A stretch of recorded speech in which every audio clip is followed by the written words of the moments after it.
Hello students, welcome to City Online Classes. Myself Anjuli Singh. Today I am going to teach you Economics of Public Enterprises, BCom 6th semester, Unit 3rd. So today's topic is Pricing in Public Enterprises. तो अगर हम देखें तो यहाँ पर to terms की बात हो रही है. First one is pricing and second one is public enterprises. Pricing क्या होती है? फर्स्टली हम समझेंगे कि प्राइसिंग क्या होती है. अगर हम बात करें प्राइसिंग की तो प्राइसिंग क्या है? बेसिकली जब आप किसी प्रोडक्ट या सर्विस की प्राइस डिसाइड कर रहे होते, ठीक है, आप क्या कर रहे होते, कोई ऑर्गेनाइजेशन जब किसी प्रोडक्ट की या सर्विसेज की प्राइस को डिसाइड कर रहे होते हैं उसको बोलते हैं क्या? प्राइसिंग. एंड अगर हम बात करें पब्लिक एंटरप्राइजेस की तो पब्लिक एंटरप्राइजेस क्या होती हैं? ऐसे एंटरप्राइजेस जहां पे क्या है, जो कि जिसमें 51% शेयर की होल्डिंग किसके पास होती है? गवर्नमेंट के पास में. वो आपके सेंट्रल गवर्नमेंट भी हो सकते हैं, स्टेट गवर्नमेंट भी हो सकते हैं एंड बोथ भी हो सकते हैं. ठीक है, तो क्या होती हैं पब्लिक एंटरप्राइजेस? वो एंटरप्राइजेस होती हैं जिसमें कि क्या है 51% तक होल्डिंग किसकी होती है? गवर्नमेंट की होती है. तो ये आपके क्या है? पब्लिक एंटरप्राइजेस है. अब अगर हम बात करें तो इन्हें पब्लिक एंटरप्राइजेस के साथ साथ में गवर्नमेंट कंपनीज भी बोलते हैं. तो अगर देखिए प्राइसिंग इन पब्लिक एंटरप्राइज की बात करें तो क्या, तो जो पब्लिक एंटरप्राइजेस हैं उनमें जो गुड्स एंड सर्विसेज होती हैं उनके प्राइसेस को डिसाइड करना कि किस प्राइस पे वो सेल होंगी, वो होती है क्या? Pricing in public enterprises. ठीक है, अब इसके बारे में हम थोड़ा बहुत जानते हैं क्या होता है. तो it is not possible to lay down a uniform policy suitable to all public undertakings. अब अगर हम बात करें तो क्या ये पॉसिबल है कि आपकी क्या है, आप एक पर्टिकुलर पॉलिसी डिसाइड कर ले रहे हैं, ठीक है, कि और उसे क्या है सारे ऑर्गेनाइजेशन में जो है इम्प्लीमेंट कर देना. क्या ये पॉसिबल है कि एक पर्टिकुलर पॉलिसी को डिसाइड करना फिर उसे सारे ऑर्गेनाइजेशन पे जितनी भी पब्लिक अंडरटेकिंग्स हैं उनके ऊपर इम्प्लीमेंट कर देना? नहीं पॉसिबल है. क्यों? क्योंकि क्या होता है कि जितनी भी ऑर्गेनाइजेशन है, ठीक है, जितनी भी डिफरेंट डिफरेंट ऑर्गेनाइजेशन होती हैं, डिफरेंट डिफरेंट एंटरप्राइजेस हैं, उनका क्या है, उनका जो प्रोडक्ट्स हैं, उनके जो सर्विसेज हैं, उनका नेचर क्या होगा? डिफरेंट होगा. ठीक है, वो डिफरेंट नेचर के होंगे एंड उनका क्या है डिफरेंट टाइप्स के गुड्स होंगे, उनके डिफरेंट टाइप्स की सर्विसेज वो प्रोवाइड कर रहे होंगे, वो प्रोड्यूस कर रहे होंगे. ठीक है, और जो प्रोडक्शन फंक्शन होगा उनका वो डिफरेंट होगा, उनका साइज जो है वो डिफरेंट होगा, उनके प्लांट का साइज डिफरेंट होगा, उनके मार्केट की सिचुएशंस डिफरेंट होंगे. ठीक है, वो सब यूनिफॉर्म नहीं है. तो जब उनके प्रोडक्ट, उनकी सर्विसेज, उनकी मार्केट कंडीशन देर और क्या है उनके वर्किंग इन्वायरमेंट, उनका प्रोडक्शन कॉस्ट वो सेम नहीं है, जब वो डिफरेंट हैं तो कैसे पॉसिबल है कि वहां पे जो प्राइसिंग होगी वो सेम हो पाएगी? कैसे पॉसिबल? बिल्कुल भी पॉसिबल नहीं है. तो ये ऑब्वियस है ना कि अगर उनकी क्या है, अगर उनके जो इन्वायरमेंट एंड बाकी सारी कंडीशंस, बाकी सारे फैक्टर्स जो हैं वो डिफरेंट हैं तो उनकी प्राइसिंग स्ट्रेटेजी जो होगी वो भी क्या होगी? डिफरेंट ही होगी. ठीक है, वो भी उन्हें अपनी प्राइसिंग स्ट्रेटेजी भी डिफरेंट रखनी पड़ेगी, तभी वो सरवाइव कर पाएंगे मार्केट में, तभी वो सक्सेस कर पाएंगे. ठीक है, तो moreover no status governing public enterprises have laid down clear cut guidelines for the determination of product pricing है. तो हम बात करें अगर तो कोई भी ऐसी जो है ऐसा कोई गाइडलाइंस नहीं दी गई हैं, ऐसी कोई भी गाइडलाइंस गवर्नमेंट के थ्रू नहीं प्रोवाइड की गई हैं जो कि क्या करें, जो प्रोडक्ट हैं या फिर जो सर्विसेज हैं उनकी प्राइसिंग को डिसाइड करें. ठीक है, ऐसी कोई भी गाइडलाइंस नहीं प्रोवाइड की गई हैं जिसके थ्रू क्या हो कि जो प्रोडक्ट्स हैं उनकी प्राइसेस को डिसाइड किया जाए, जिसका डिटर्मिनेशन हो सके. तो अगर हम बात करें अब नेक्स्ट वन क्या है हमारा इसमें, principle of pricing in relation to public enterprises. अब अगर पब्लिक एंटरप्राइज की बात कर रहे हैं, उनमें प्राइसिंग की बात हो रही है, तो किस किस प्रिंसिपल्स को फॉलो किया जाएगा, किन प्रिंसिपल के बेस पे उनकी जो प्राइसिंग है वो डिसाइड होगी, ये चीज हम देखते हैं. adoption of pricing policy is actually a complex problem and is not possible to lay down general principle of pricing that should be followed by all the public enterprises. ठीक है, तो अगर हम बात करें एडॉप्शन ऑफ प्राइसिंग पॉलिसी की, तो अगर हम बात करें तो क्या है, ये एक बहुत कॉम्प्लेक्स प्रॉब्लम है. ये एक बहुत कॉम्प्लेक्स प्रॉब्लम है एंड ये बिल्कुल भी पॉसिबल नहीं है कि आप क्या कर लें, एक जनरल प्रिंसिपल जो है बना लें, एक जनरल प्राइसिंग प्रिंसिपल बना लें एंड फिर आप सोचें, फिर कोई गवर्नमेंट ये सोचे कि उसे हम क्या करेंगे, सारे इंटरप्राइजेज हैं, जितने पब्लिक एंटरप्राइज है वो सब लोग उसको फॉलो करें. ये बिल्कुल भी पॉसिबल नहीं है. ठीक है, ये बहुत कॉम्प्लेक्स हो जाता है अगर आप एक ही प्राइसिंग पॉलिसी, एक जनरल प्रिंसिपल आज सारे ऑर्गेनाइजेशन पे इम्प्लीमेंट करेंगे, तो ये बहुत ज़्यादा कॉम्प्लिकेटेड सिचुएशन हो जाएगी. So the complexity of pricing problem arises because of the fact that some public enterprises are industrial and commercial undertakings. Some public enterprises are promotional and developmental, and some public enterprises provide basic and essential infrastructure facilities. ठीक है, अब चूंकि आपको पता है कि हमारी जो पब्लिक एंटरप्राइज होती है हमारी कंट्री में, जो पब्लिक एंटरप्राइजेज हैं उनका मेन मोटिव क्या है, उनका मेन ऑब्जेक्टिव क्या होता है, उनका मेन ऑब्जेक्टिव है social welfare, social services provide करना. ठीक है, पब्लिक के वेलफेयर के लिए वर्क करना. अब अगर क्या है कि एक जनरल प्राइसिंग है वो सबके ऊपर इम्प्लीमेंट हो जाएगी, तो कुछ क्या है, कुछ ऐसे नेसेसिटीज हैं. ठीक है, कुछ ऐसे नेसेसिटीज की चीजें हैं, इंफ्रास्ट्रक्चर फैसिलिटीज हैं जो कि क्या है, पब्लिक एंटरप्राइजेस प्रोवाइड कराती हैं. अब अगर ऐसा होगा तो क्या इजी हो पाएगा सबके लिए, क्योंकि डिफरेंट एंटरप्राइजेस हैं, वो डिफरेंट तरह की सर्विसेज प्रोवाइड कर रही हैं, डिफरेंट तरह की प्रोडक्ट प्रोवाइड कर रही हैं. कुछ एंटरप्राइजेस हैं जो कमर्शियल बेस पे काम कर रही हैं,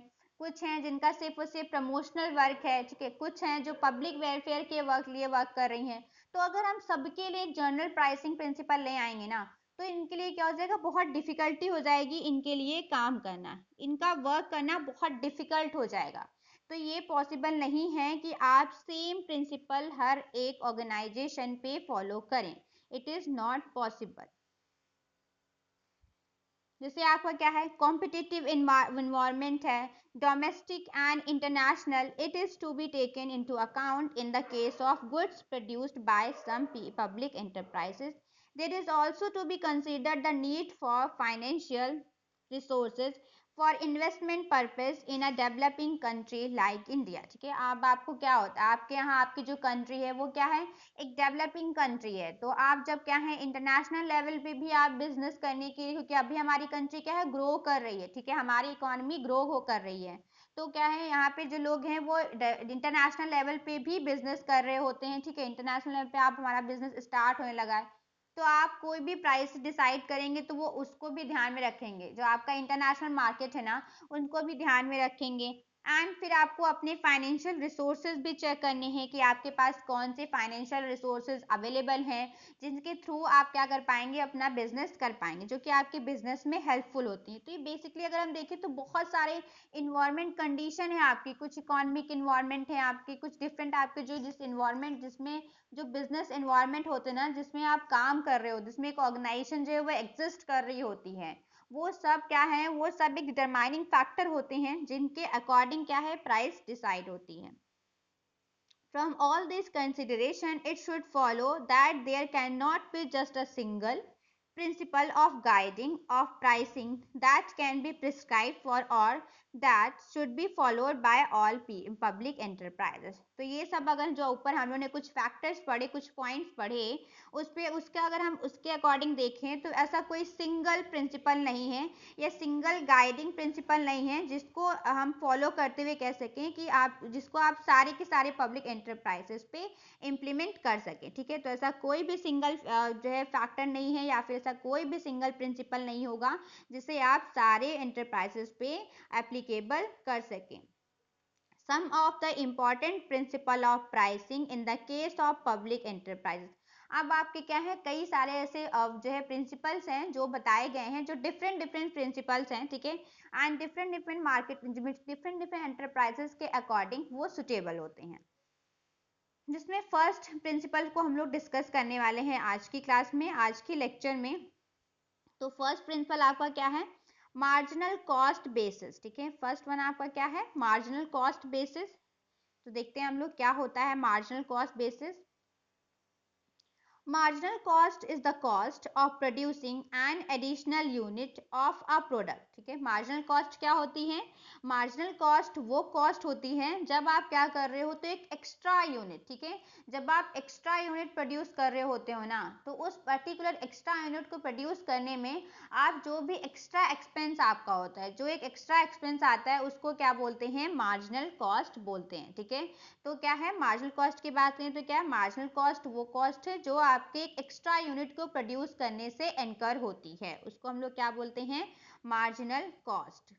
The reasoning behind the marginal cost basis of pricing policy is that if a consumer is willing to pay for an extra unit of a product, welfare of the community gets maximized when the extra or additional unit of product is made available to him. अब अगर हम बात करें तो किसकी बात हो रही है, पब्लिक एंटरप्राइजेस की बात हो रही है। और पब्लिक एंटरप्राइजेस किसके वेलफेयर के लिए काम करते हैं, सोसाइटी के वेलफेयर के लिए काम करते हैं। अब यहाँ पे बात हो रही है कि एक जो रीजनिंग है वो क्या कह रही है मार्जिनल कॉस्ट की, कि अगर जो marginal cost basis of pricing policy है उसके पीछे क्या लॉजिक एंड क्या रीजनिंग लगाया गया, वो कह रहे हैं अगर if a customer is willing to pay, कि अगर कोई कस्टमर वो एक एक्स्ट्रा यूनिट, जो एक एक्स्ट्रा यूनिट है प्रोडक्ट का ना, उसको जो है परचेज करने के लिए एक्स्ट्रा पे कर रहा है, ठीक है। अगर कोई कस्टमर क्या कर रहा है, एक्स्ट्रा प्रोडक्ट के लिए एक्स्ट्रा पे कर रहा है, तो फिर तो welfare of the community gets maximise, जो कम्युनिटी है, तो उस कम्युनिटी की जो वेलफेयर है ना वो ऑटोमेटिक क्या हो जाएगी, आपकी मैक्सिमाइज्ड हो जाएगी।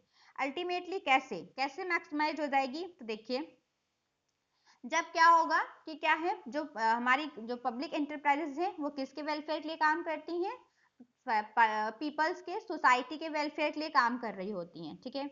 और आपकी क्या है, अब अगर आप जो एंटरप्राइजेस हैं उनका क्या है, एक्स्ट्रा एक्स्ट्रा प्रोडक्ट जो है वो अगर सेल हो रहा होगा, तो अल्टीमेटली क्या होगा, उनका जो है उनके पास थोड़ा एक्स्ट्रा रेवेन्यू आ जाएगा और वो फर्दर उसको क्या यूज कर पाएंगे, सोसाइटी के वेलफेयर के लिए यूज कर पाएंगे। तो इसलिए क्या है, इससे क्या होता है कि जो सोसाइटी की जो वेलफेयर है वो ऑटोमेटिक क्या कर जाती हैं, मैक्सिमाइज कर जाती हैं, अगर कोई कस्टमर क्या कर रहा होता है, एक्स्ट्रा मतलब एडिशनल यूनिट के लिए एडिशनल जो है पे कर रहा होता है। It is argued that if a consumer is not willing to pay the cost of the additional unit, that is marginal cost, that additional unit should not be produced in the interest of maximizing welfare of the community. But अगर हम देखें opposite इसका देखें, कि अगर क्या है कि आपका जो कंज्यूमर है, ठीक है, जो कंज्यूमर है वो क्या है, एक्स्ट्रा जो आपके एडिशनल यूनिट थी, ठीक है, जो एडिशनल यूनिट थी उस एडिशनल यूनिट को प्रोड्यूस करने में जो एडिशनल एक्सपेंस हुआ था, जो एक्स्ट्रा कॉस्ट हुई थी ना, कॉस्ट एनकर हो गई थी आपकी, अगर उसको उसको पे करने के लिए, उस एक्स्ट्रा कॉस्ट को जो पे करने के लिए कंज्यूमर रेडी नहीं है, ठीक है, तो कोई भी एंटरप्राइज क्या करेगी, उस एक्स्ट्रा यूनिट को प्रोड्यूस नहीं करेगी। ऑब्वियस सी बात है, आप क्या कर रहे हो, आप एक्स्ट्रा एक्सपेंस इनकर करके, आप एक्स्ट्रा एक्सपेंसेस करके जो है एडिशनल यूनिट बना रहे हैं, ठीक है, और उसे कोई परचेज भी नहीं कर रहा है, तो उसको बनाने का क्या मतलब है, उसे बनाने का कोई मतलब नहीं है। तो इसलिए ये बोला गया कि अगर क्या है, अगर कंज्यूमर जो है वो विलिंग टू पे है, मतलब अगर कंज्यूमर रेडी है उस एडिशनल यूनिट के लिए एक्स्ट्रा प्राइसेस पे करने के लिए, ठीक है, तब तो क्या होगी, जो पब्लिक एंटरप्राइजेस हैं वो उस प्रोडक्ट को प्रोड्यूस करेंगे। एंड अगर क्या है, अगर जो कंज्यूमर हैं वो नहीं रेडी हैं, उन्हें उस एक्स्ट्रा यूनिट्स के लिए एक्स्ट्रा मनी पे करने के लिए, तो क्या करेगी, जो पब्लिक एंटरप्राइजेस हैं वो उस पर्टिकुलर एडिशनल यूनिट को नहीं प्रोड्यूस करेंगे। एंड इससे क्या होगा कि जो है जो उनका वेलफेयर था कम्युनिटी का, जो मैक्सिमाइज हो रहा था, वो अब मैक्सिमाइज नहीं होगा, ठीक है। फिर अब हम बात करते हैं कि इसकी मार्जिनल कॉस्ट की, कि मार्जिनल कॉस्ट क्या होता है, जिसे हम समझते हैं। एंड इसको हम दो उस पे समझेंगे, एक आपका शॉर्ट रन के बिहाफ पे समझेंगे एंड आपका क्या है लॉन्ग रन के बिहाफ पे समझेंगे कि क्या होता है मार्जिनल कॉस्ट। तो while considering marginal cost, in the short run, जब हम मार्जिनल कॉस्ट की किस में बात कर रहे होते हैं, शॉर्ट रन में बात कर रहे होते हैं, तो कैपिटल कॉस्ट क्या होती है आपकी, फिक्स्ड होती है, ठीक है। आपका जो शॉर्ट रन में होता है, मतलब शॉर्ट टाइम की अगर हम बात करें, तो कोई भी जो फर्म होती है ना, वहां पे क्या है, जो इसका फिक्स्ड कॉस्ट होता है वो क्या होती है, वो जो है उनकी जो कैपिटल कॉस्ट कह लें वो क्या होती है, उनकी फिक्स होती है, ठीक है। उसमें कोई भी चेंजेस नहीं होते हैं। कोई भी जो प्लांट साइज होता है उसमें भी कोई भी चेंजेस नहीं होते हैं, ठीक है। अगर कोई भी चेंजेस हो रहा होता है तो वो सिर्फ किस में हो रहा होता है, आपकी आपके वेरिएबल कॉस्ट में चेंजेस हो रहा होता है, आपके मार्जिनल कॉस्ट में चेंजेस हो रहा होता है, ठीक है।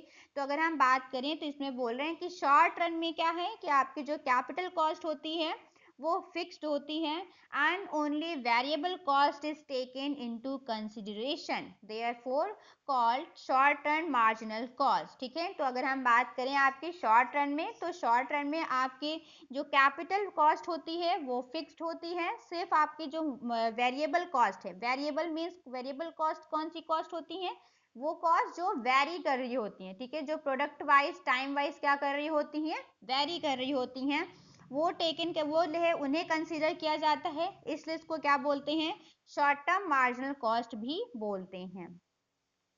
अब अगर हम बात करें इन the case of long term marginal cost, अब अगर हम किसकी बात कर रहे हैं, लॉन्ग टर्म मार्जिनल कॉस्ट की बात कर रहे हैं, तो इस केस में क्या है, इस केस में आपके जो फिक्स्ड कैपिटल होती हैं वो क्या है, आपकी जो फिक्स्ड कैपिटल है वो भी वेरिएबल बन जाती हैं, ठीक है। आपके जो क्या है, जो लॉन्ग टर्म की बात करें तो लॉन्ग टर्म मार्जिनल कॉस्ट में क्या है, आपके जो फिक्स्ड कैपिटल हैं वो भी बन जाती हैं क्या, variable, becomes two variable capital, and marginal cost has in that case to take note of both fixed capital cost and variable cost। तो इस केस में क्या है कि आपकी जो marginal cost है उसमें दोनों cost जो हैं वो कंसीडर की जाती हैं, आपकी कौन कौन सी, जो आपकी फिक्स्ड कैपिटल कॉस्ट होती है और जो वेरिएबल कॉस्ट होती है, बोथ दोनों को क्या किया जाता है, इसमें कंसीडर किया जाता है, दोनों को इंक्लूड किया जाता है, ठीक है।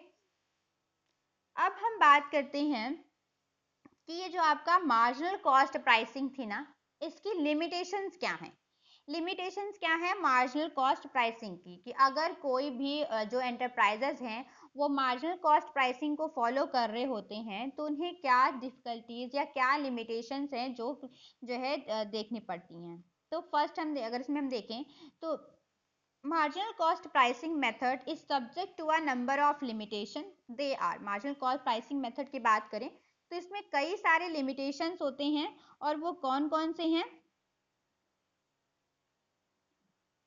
First one is the marginal cost can not be accurately measured, कि जो आपका मार्जिनल कॉस्ट है उसे आप एक्यूरेटली मेजर नहीं कर सकते हैं, ठीक है। उसको मेजरमेंट का अगर हम देखें तो मेजरमेंट अगर आप करने जाएंगे, कोई भी ऑर्गेनाइजेशन उसे मेजर कर रही होती है तो उसे एक्यूरेटली मेजर नहीं कर पाती है, मतलब एक्यूरेट नहीं, एग्जैक्ट आंसर नहीं आता है कि मार्जिनल का कॉस्ट क्या रहा होगा।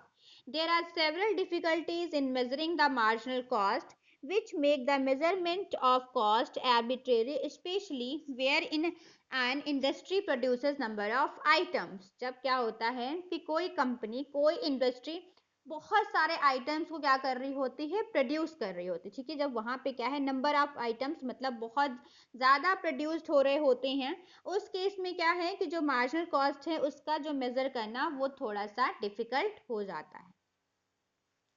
सेकेंड लिमिटेशन इसकी क्या है, marginal cost employs optimum utilisation of output which cannot always be achieved. अब आपकी बात करें मार्जिनल कॉस्ट की तो इसमें क्या था आपका ऑप्टिमम यूटिलाइजेशन ऑफ आउटपुट। देखिए आपका क्या है कि जो आउटपुट था उसमें ऑप्टिमम यूटिलाइजेशन की बात होती है, ठीक है, एक स्टैंडर्ड सेट किया गया होता है, यूटिलाइजेशन की बात हो रही होती है, तो वो क्या है, वो हमेशा अचीव नहीं हो पाता है, which can not be always achieve. तो वो जो यूटिलाइजेशन की बात हो रही होती है ऑप्टिमम की, वो ऐसा जरूरी नहीं है कि आप हमेशा उसको अचीव कर पाए।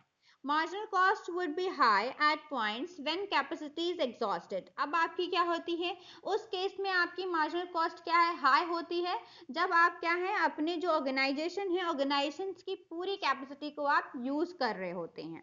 Therefore, for additional production, new plant should be set up. अब अगर आप कोशिश करें, मतलब अब उस एक आपका पॉइंट होता है, उस पॉइंट पे क्या है, जब आप अपने ऑर्गेनाइजेशन की जो फुल कैपेसिटी होगी उसे आप यूज कर रहे हैं। अब अगर आप उससे एक भी एक्स्ट्रा यूनिट प्रोड्यूस करना चाहते हैं, मतलब उस पॉइंट के बाद अगर आप एक्स्ट्रा यूनिट प्रोड्यूस करना चाहते हैं, तो आपको क्या करना पड़ेगा, आपको अलग से एडिशनल प्लांट का सेटअप करना पड़ेगा, तभी आप क्या कर पाएंगे, अपना जो है एक्स्ट्रा यूनिट को प्रोड्यूस कर पाएंगे और तभी वो आपके लिए बेनिफिशियल होगा।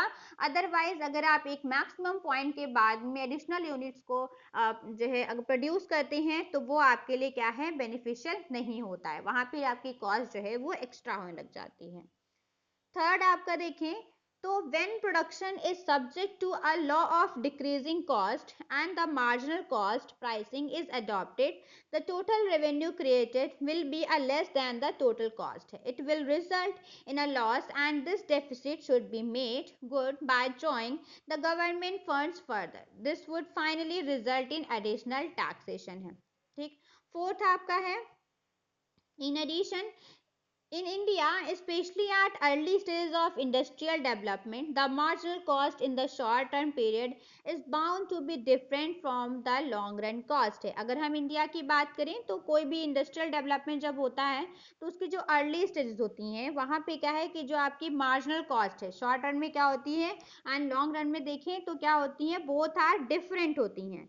The difference that may occur in future cannot be estimated precisely. तो in future वो जो difference होता है ना, आप उसे precisely estimate नहीं कर सकते हैं कि exact difference क्या होने वाला है। Even in cases where production is subject to law of increasing return, this policy shall not work. जब क्या होता है ऐसे केस में जहां पे क्या है कि प्रोडक्शन कौन सा लॉ फॉलो कर रहा होता है, आप इंक्रीजिंग रिटर्न का लॉ फॉलो कर रहा होता है, मींस आप क्या है, आप जो कॉस्ट, आप जो इनपुट लगा रहे होते हैं, जो इनपुट कर रहे हैं अपने बिजनेस में, उसके कंपैरिजन में आपकी जो आउटपुट है वो क्या है, वो एक्स्ट्रा है, वो इंक्रीजिंग है, तो उस केस में भी आपका जो ये मार्जिनल कॉस्ट है ये फॉलो नहीं करता है, ठीक है। ये लॉ आपका, ये आपका जो मेथड है वो फॉलो नहीं करता है, वो यूजफुल नहीं होता है। 6.1 देखें, if the price were equal to the marginal cost, fluctuation in demand and supply would lead to frequent fluctuation in the prices which are always undesirable. अब क्या है, अगर आपके जो प्राइस हैं वो क्या है, इक्वल होते हैं किसके, मार्जिनल कॉस्ट के, ठीक है। तो जो फ्लक्चुएशन है आपकी डिमांड एंड सप्लाई में, जो मार्केट है उसमें क्या है, टाइम टू टाइम फ्लक्चुएशन होती है और उस फ्लक्चुएशन की वजह से क्या है, जो आपके प्राइसेस हैं वो भी फ्लक्चुएट होते हैं, जो कि क्या है, अनडिजायरेबल हैं, जिन्हें आप जिन्हें कोई भी ऑर्गेनाइजेशन जो है वो एक्सेप्ट नहीं करना चाहती है। दस marginal cost pricing can not be followed without creating difficulties, troubles and problems on all round है, ठीक है। तो आपकी जो मार्जिनल कॉस्ट प्रिंसिपल हैं तो वो आप तभी फॉलो कर सकते हैं जब आपकी उसकी जो जितनी भी डिफिकल्टीज होंगी, जितने भी ट्रबल्स होंगे, जो प्रॉब्लम्स होने होंगी, उन्हें आप इजिली अंडरस्टैंड कर लेंगे, तो भी आपके लिए क्या होगा, ये जो मेथड है, ये जो प्रिंसिपल है वो आपके लिए बेनिफिशियल होगा। सो स्टूडेंट्स, आज की क्लास में, आज के लेक्चर में बस इतना ही। बाकी की जो चीज़ें होंगी, बाकी के जो प्रिंसिपल हैं वो हम लोग नेक्स्ट क्लास में डिस्कस करेंगे। Thank you class.